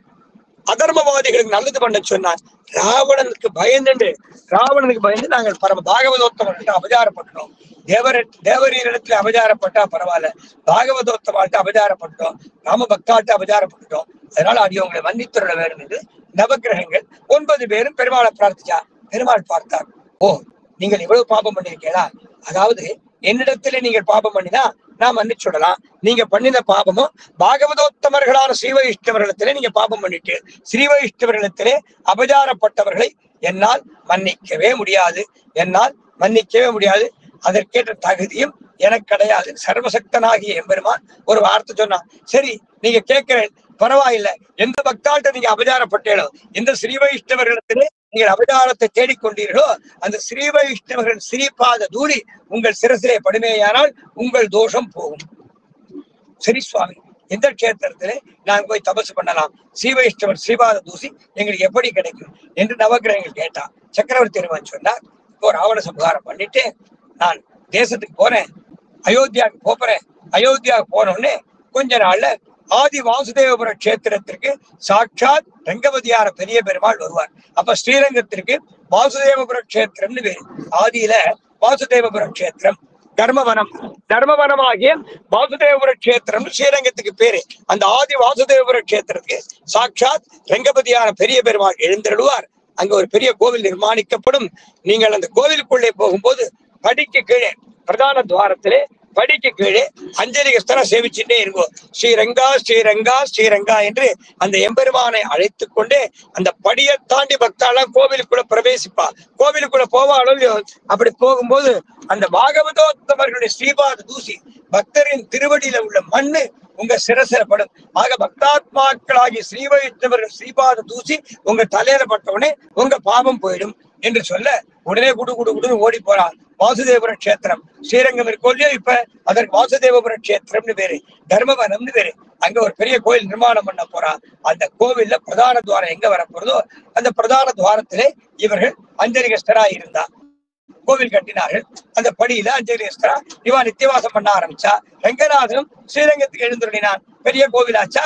இந்த ரங்கநாதனை சேவிப்பதற்காக வடக்கிலே இருந்து தெற்க வந்தாலும் தெற்கே இருந்து வடக்கு வந்தாலும் சகல மக்களும் அந்த கோவிலுக்குள்ள போறாலும் எல்லாரும் பக்தாத்மாக்கள் எல்லாரும் ரங்கநாதனை சேவிக்கிறதுக்காக போகும்போது ஸ்ரீரங்கா ஸ்ரீரங்கா ஸ்ரீரங்கான்னு சொல்லிண்டே போவா. அந்த படியை தாண்டும் போது அந்த பக்தருடைய பாத தூசி நவகிரக சிரசில பட்டு அவ பாபம் போயிட்டு இருக்கு. இன்னைக்கும் ஸ்ரீரங்கத்துல ஆரியப்படாள் வாசல், ஆரியப்படாள் திருவாசல் இருக்கும் இல்லையோ, அந்த வாசப்படிக்கு கீழே வருவ நவகிரகங்கள் இருப்பான். அப்ப பரிபூர்ணமான வைஷ்ணவ கஷேத்திரம் பூலோக வைகுண்டம், அங்க நவகிரகங்கள் இருக்காங்கிறது பெரிய தர்மமாச்சே, பெரிய விசேஷமாச்சே. அந்த நவகிரகங்கள் என்ன பண்றானா, ஸ்ரீ வைஷ்ணவர்கள் திருவடி தூசி தமக்கு வேணும், பாததூளி படுதலால் இவ்வுலகம் பாக்கியம் செய்ததுன்னு சொன்னார் பெரியாழ்வார். பெரியாழ்வார் திருக்கோஷ்டூருக்கு போறார். தன்னுடைய சொந்த ஊரான சொற்கேத்திரமாகிய ஸ்ரீவில்லிபுத்தூர்லேருந்து திருமாலிருஞ்சோலைக்கு போறார். குலதெய்வம் அழகர். திருமாலிருஞ்சோலை அழகர் தான் பெரியாழ்வாருக்கு குலதெய்வம். அழகரை சேவிச்சார், பாசுரங்கள் பாடினார். திருமாலிருஞ்சோலை மங்களாசாசனம் முடிஞ்சது. அங்கிருந்து திருக்கோஷ்டூர் போறார். சில பாபாத்மாக்கள் முன்னாடி போயிட்டு இருக்கா. அவ முகத்தை பார்த்தா தெரியுது மகா பாபிகள் முன்னாடி போயிட்டு இருக்கா. சரி அவ போகட்டும் என்று பெரியாழ்வார் ஒரு மரத்தடி தங்கிட்டார். கொஞ்ச நாழி ஆச்சு. ஒரு பெரிய சூறை காற்று அடிக்கிறது. புழுதியை மண்ணை வாரிண்டு முன்னாடி போற அளவு பாபாத்மாக்கள் அவ தலையில படுறது, அவ தலையில படுறது. பெருமாள் சேவிப்பதற்காக போறாரு விஷ்ணுஜிதர். இவர் சிறையும் அந்த தூசி படுறது. அந்த அந்த புழுதி படலம் அடங்கிட்டு அந்த காற்று ஓஞ்சுது. அங்க பார்த்தா அந்த பாபாத்மாக்களா முன்னாடி போயிட்டு இருந்தாலும் அவளும் ஒரு மரத்தடியில உட்கார்ந்து இருக்கா. அந்த காத்துக்கு பயந்துட்டு அவ முகத்தை பார்த்தா மகா தேஜஸ்விகளா இருந்தாளாம். மகா தேஜஸ்வன். விஷ்ணுஜித்தர் பார்த்தார், இவன் முன்னாடி போனாலே, எனக்கு முன்னாடி போனாலே, கொடுமையான பாவம் பண்ணியிருந்தாலே, ஒருத்தர் முகத்துல கூட ஒரு கடாட்சம் இல்லையே, எல்லார் முகத்திலையும் பாபத்திற்கு உண்டான அடையாளமே தெரிஞ்சது. இப்படிப்பட்ட பாபாத்மாக்கள் எப்படி இவ்வளவு பெரிய தேஜஸ்விகளா தேஜஸான முகங்களை பெற்றார்கள், மகா தேஜஸ்விகள் ஆனார்கள். ஆராய்ந்து பார்த்தார். சரி ஒரு காத்தடிச்சு, அந்த காத்து எங்கே இருந்து வந்தது, வடக்கேறு தெற்க வந்தது. அப்போ அந்த காற்றிலேருந்து தூசி அடிச்சுண்டு, அந்த கஷேத்திரத்துடைய தூசியை அப்புறம் அடிச்சுண்டு அவ சிரசில போட்டது. அடியன் சிரசிலையும் கொஞ்சம் தூசி விழுந்தது, மண்ணு விழுந்தது. அப்படிப்பட்ட பாபாத்மாக்கள் எனக்கு முன்னாடி போனாலே அந்த பாபாத்மாக்கள் சிரசிலையும் அந்த தூசி விழுந்தது பார்த்தேன். அப்ப அது எந்த ஒரு தூசின்னு பார்த்தார். கொஞ்ச தூரத்துல திருக்கோஷ்டி வந்துருத்தோம்.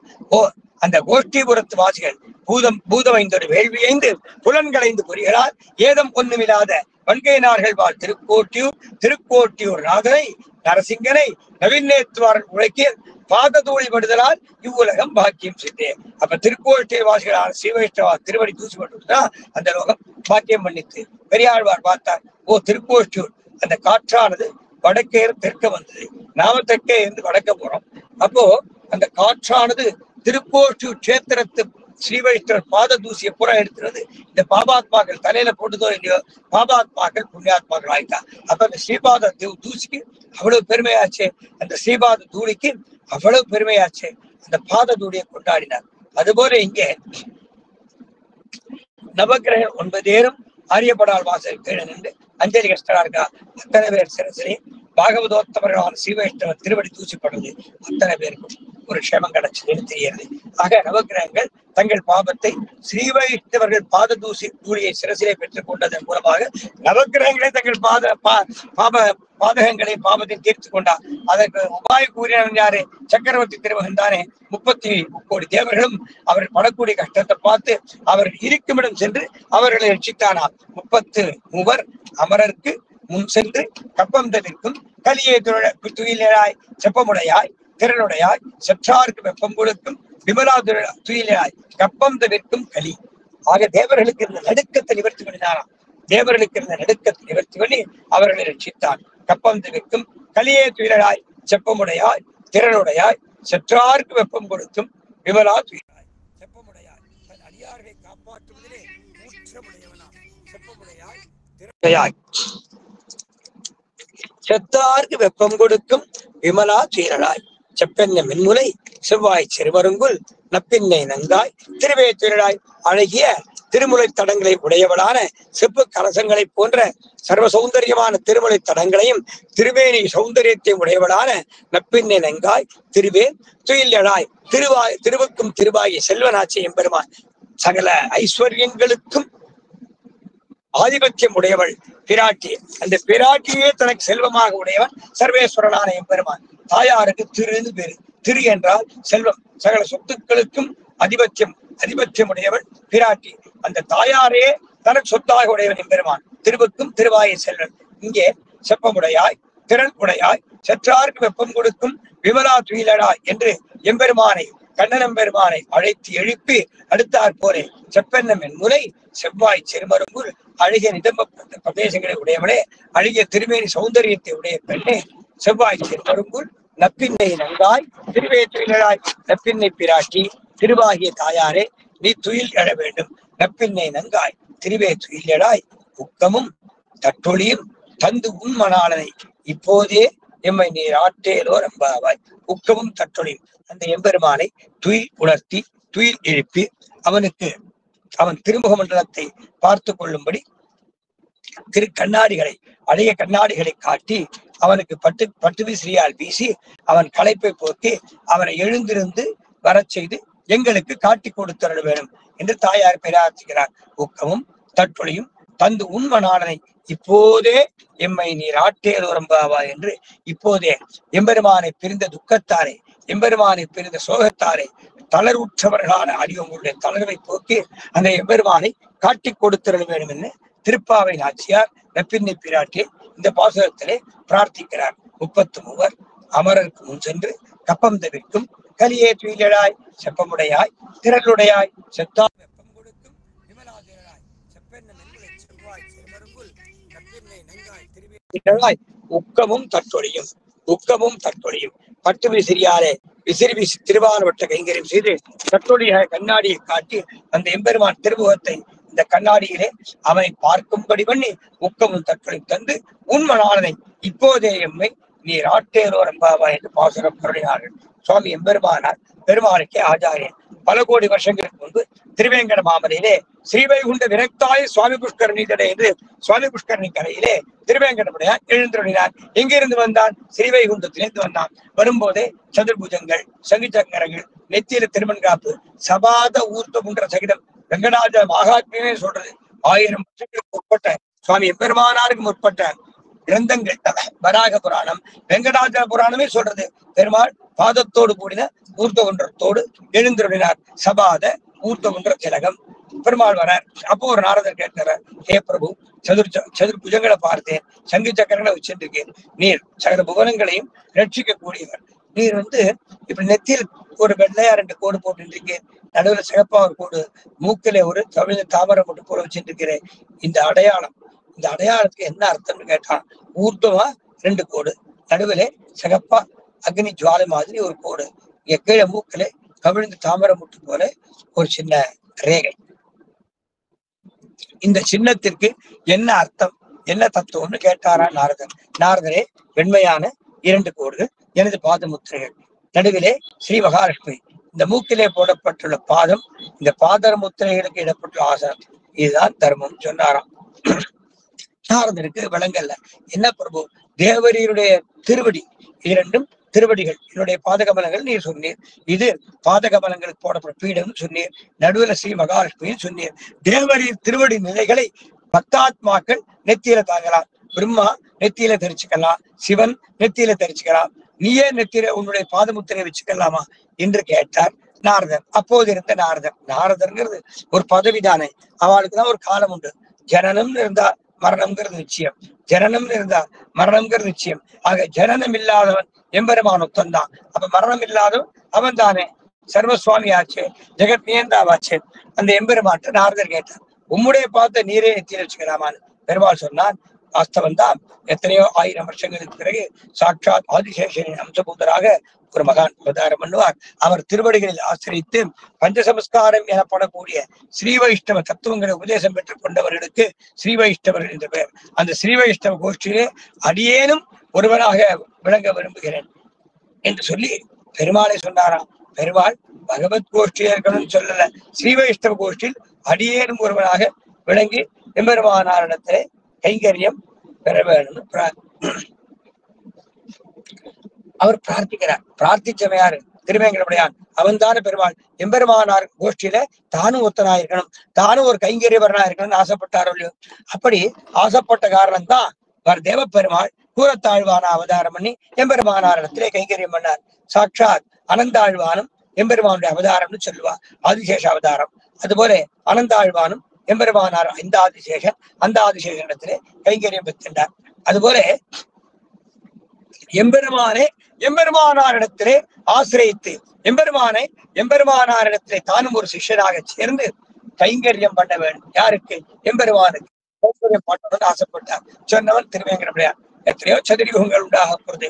ஒரு சதுரயுகத்திலே உத்தமமான கலியுகத்திலே சாட்சாத் ஆதிசேஷனை அம்சபூதராக ஒரு மகான் அவதாரம் பண்ணுவார். அவர் திருவடிகளை ஆசிரியத்து அவர் அனுகிரகப்படி பஞ்சசம்ஸ்காரங்கள் என்ற ஸ்ரீ வைஷ்ணவ தத்துவங்களை பெற்றுக்கொண்டு அவர் திருக்கரத்தாலே திருமன்றாம் சாத்திக் கொண்டு எவர் ஒரு ஸ்ரீ வைஷ்ணவர்களாக திகழ்கிறார்களோ அவர்கள் சரீரம் எனக்கு ஆலயம், நானும் அந்த ஸ்ரீ வைஷ்ணவ கோஷ்டியிலே ஒருவனாக இருந்து பகவத் கைங்கரியம் பண்ண விரும்புகிறேன், பாகவத கைங்கரியம் பண்ண விரும்புகிறேன், ஆச்சாரிய கைங்கரியம் பண்ண விரும்புகிறேன்னு சொன்னார்.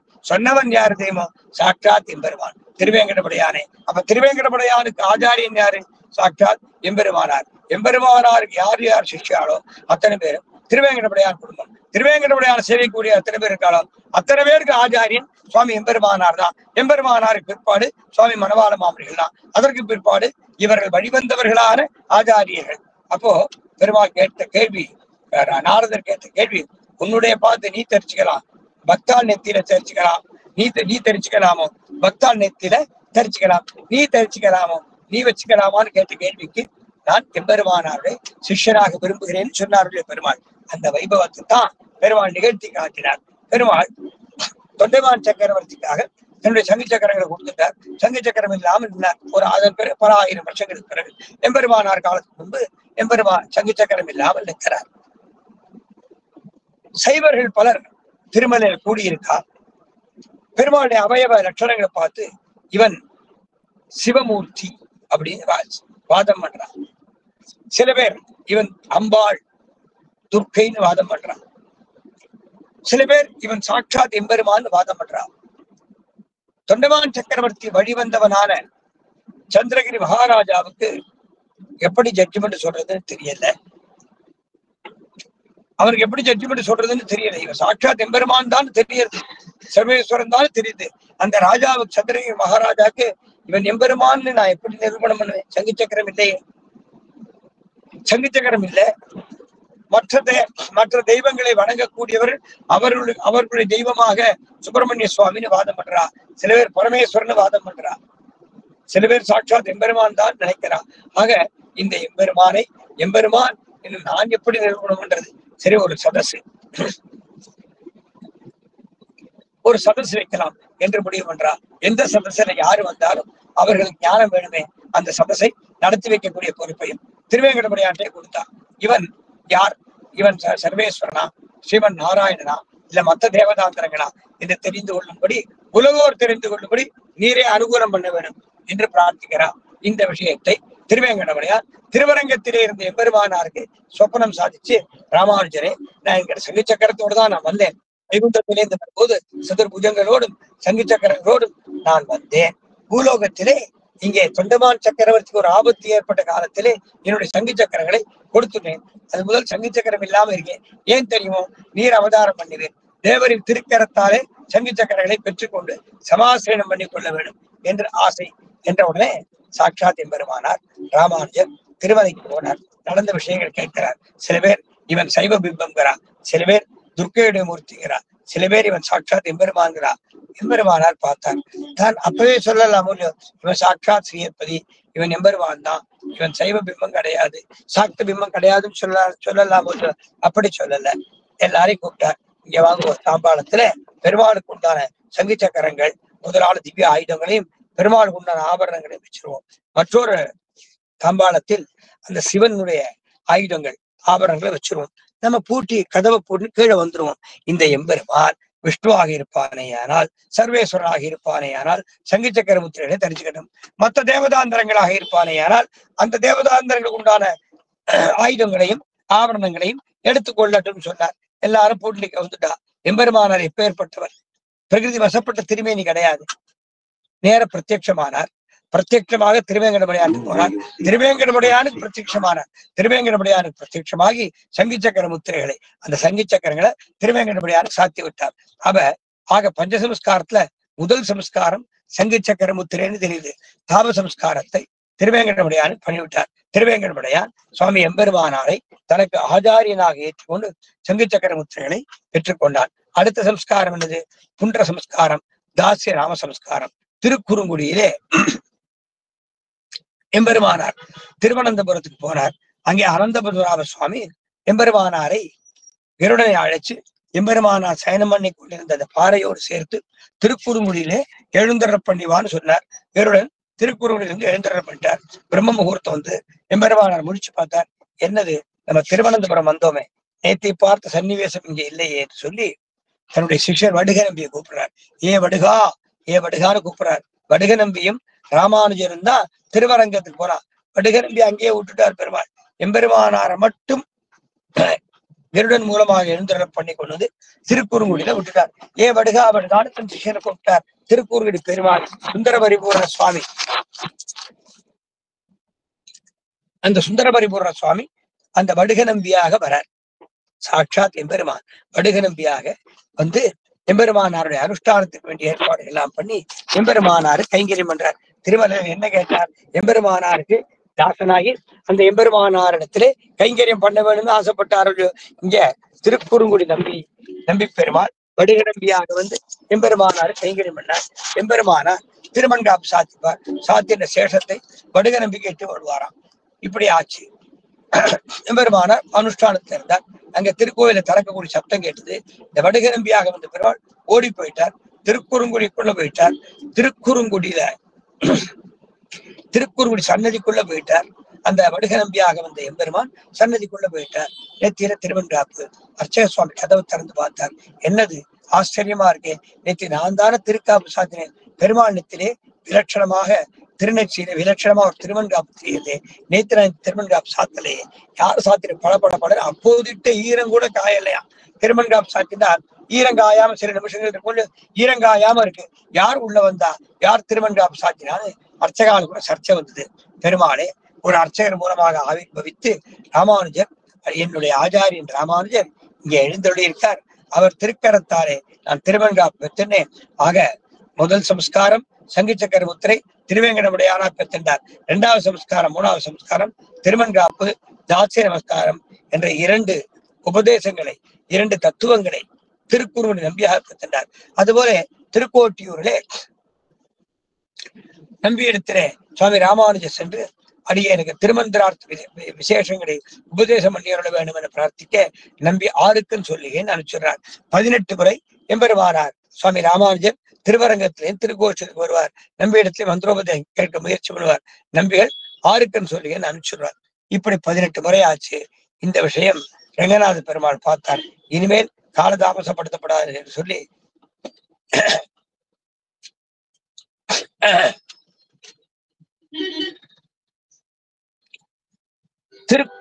நம்ம பெரிய பெருமாள் பார்த்தார்.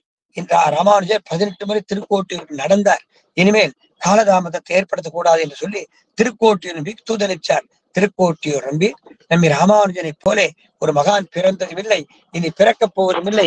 குணபூர்த்தி உடையவரான ராமானுஜருக்கு மந்திரம் சொல்ல குறையில்லைன்னு சொன்னாராம். திருக்கோட்டியூர் நம்பி ராமானுஜரை அழைத்து, ராமானுஜரே இந்த மந்திரத்தை உனக்கு உபதேசம் பண்றேன், மற்றொருவருக்கும் சொல்லாதே கொள்வின் என்று பிரணவாத்தியம் நமோ மத்தியம் நாராயண பதாந்திவம் மந்திரம் அஷ்டாட்சரம் வித்யா சர்வசித்தி ஹரம்பணாம் என்று சகல மங்களங்களையும் கொடுக்கக்கூடியதான திருமந்திர பொருளை அர்த்தத்தோடு திருமந்திரார்த்தத்தை திருக்கோட்டியூர் நம்பி சுவாமி ராமானுஜருக்கு உபதேசம் பண்ணார்.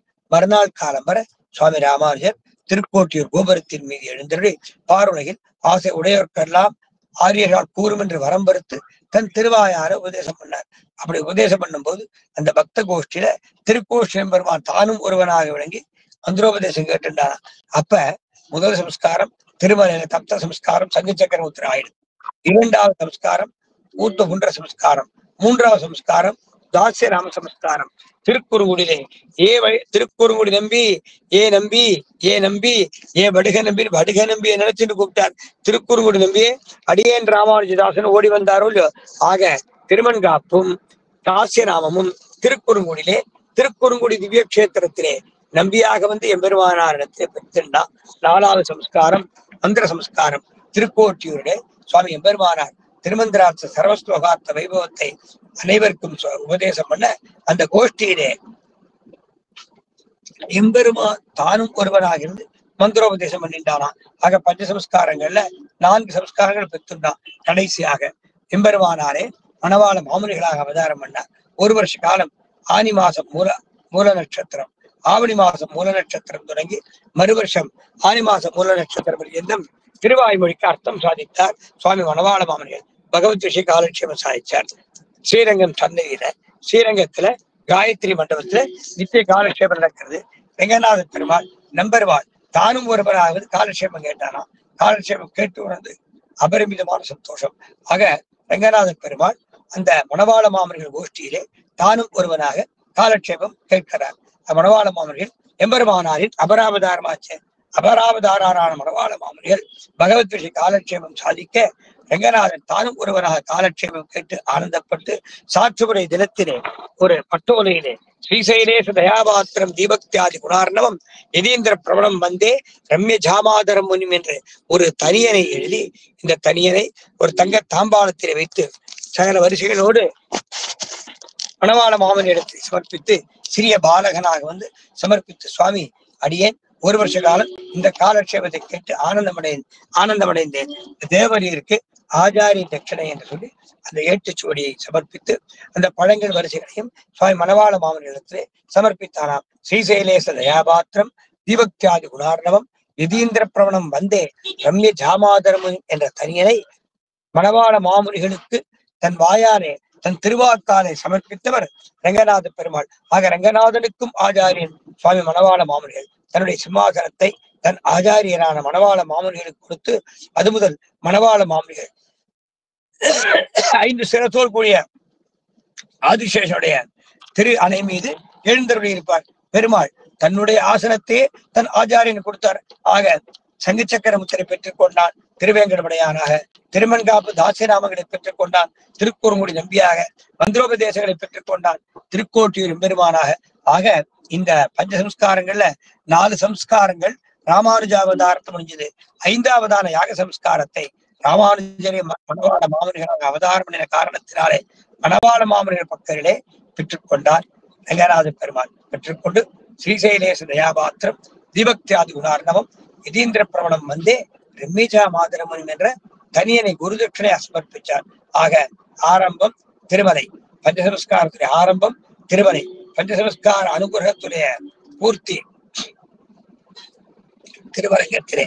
ஆக எம்பெருமானும் பஞ்சசம்ஸ்காரம் பண்ணி கொண்டார். 33 அமரருக்கு முன் சென்று கப்பந்தவிற்கும் கலியே துயிலழாய் செப்பமுடையாய் திரளுடையாய் செத்தார்க்கு வெப்பம் கொடுக்கும் விவராது துயிலழாய் செப்பன்னம் என்பதை செவ்வாய் சிறுமுருங்குள் நப்பின்னை நங்காய் திருவே துயிலழாய் உக்கமும் தட்டொழில் தந்து உண்மநாளனை இப்போதே எம்மை நீர் ஆத்தேயோரம் பாவாய் என்று பாசுரம் பாடினார்கள். அந்த நப்பின்னை பிராட்டியை அணிந்து இந்த எம்பெருமானை தாயே இந்த எம்பெருமானை எழுப்பி அவருடைய அனுகூலமான திருவுள்ளத்திலே அடியோம்களுக்காக புருஷாகாரம் பண்ணி அந்த எம்பெருமானை எங்களுக்கு காட்டி தர வேணும், எங்களுக்கு அந்த எம்பெருமானை தலைவராக வைத்து இந்த மகா யஜ்ஞத்தை நடத்தி தர வேண்டும் என்று பிரார்த்தித்தார்கள். அடியார்கள் வாழ, அரங்கநகர் வாழ, சடகோபன் தன் தமிழ் நூல் வாழ, கடல் சூழ்ந்த மண்டலகம் வாழ, மணவாள மாமுனியே இன்னும் ஒரு நூற்றாண்டிலும் ஸ்ரீமதே ரம்மிஜா மாத்திர முனீந்திராய மகாத்மனே ஸ்ரீரங்க வாசினே பூயா நித்யஸ்ரீ நித்யமங்கலம். ஜெய் ஸ்ரீமன் நாராயணா. ஜெய் ஸ்ரீமன் நாராயணா. அடியன் சுவாமி ஸ்ரீமதே ராமானுஜாய நமக்கு. அடியன்